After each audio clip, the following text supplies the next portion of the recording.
son dos cosas. En primer lugar, ¿cuánto dinero recibió del préstamo la Secretaría del Trabajo de la segunda deuda, la de los 6,000 millones de pesos? Porque esa particularmente se dijo que estaba destinada a crear empleo. Y luego, ¿cuánto dinero de esa deuda del COVID fue para la Secretaría? Y si ustedes sí tienen una evaluación de impacto de esa deuda que se pueda vincular directamente con los resultados que han presentado o no. Y por otro lado, si del dinero que ustedes tienen del Servicio Estatal de Empleo, o sea, lo que no proviene de la deuda, si tienen evaluación de impacto o no. De tal manera que lo que yo quisiera es saber si en las cosas que sí están saliendo bien existe lo que se denomina significancia estadística.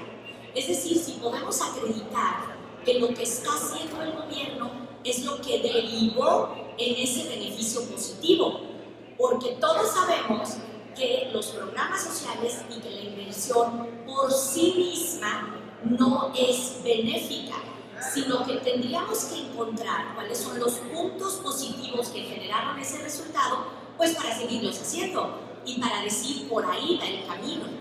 Y me gusta mucho que además este gabinete tenga una presencia importante de empresarios, porque entonces ahora están viendo las cosas desde el otro lugar y saben cuáles son las herramientas que tiene el gobierno para fortalecer o no la inversión, y si esas herramientas se aplican con transparencia o no, con equidad o no, y con corrupción o no, que es un tema que yo sé que a Javier le importa y que sostiene, porque él ha mantenido la bandera de la integridad como una manera de hacer que la relación entre empresarios y gobierno no sea perniciosa, ni en beneficio solo de algunos, sino realmente para todos. Decía que el principal indicador para ubicar que sí impactó de manera positiva de la tasa de informalidad laboral. Yo podría decir que en 2019 la tasa de informalidad laboral representaba el 47.8% de la población económicamente activa y que con datos de octubre del 2022 actualmente representa el 47.3%. Es decir, que se crecieron esos 600 millones de pesos de la deuda para paliar el problema y que la respuesta no llegó al 1%, pero no es mi interés controvertir sobre si fue mucho o poco. Realmente lo que me interesa es lo metodológico, es decir, si hubo una evaluación de impacto o no. Me queda claro que no, porque para que haya evaluación de impacto tiene que haber un diagnóstico ex ante, indicadores ex ante, haber hecho una estrategia de seguimiento y de monitoreo, tener un grupo de control y luego la evaluación ex post con un grupo de externos. ¿Qué me preocupa?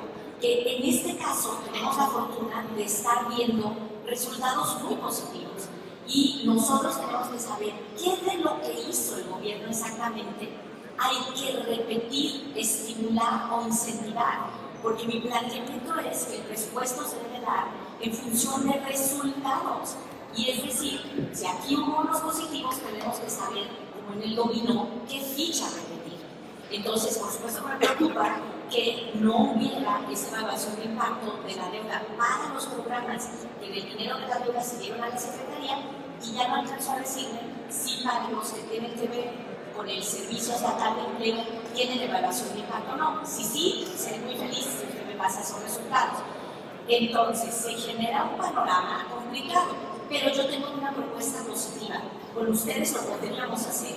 ¿Por qué no intentamos hacerlo en adelante? E invitamos a asociaciones muy importantes, como por ejemplo el INCO, como México Evalúa, como Mexicanos Unidos contra la Corrupción y la Impunidad, podemos buscar al CIDE e incluso al INEGI, y este gabinete podría ser la vanguardia y el ejemplo, porque tiene saldo a favor.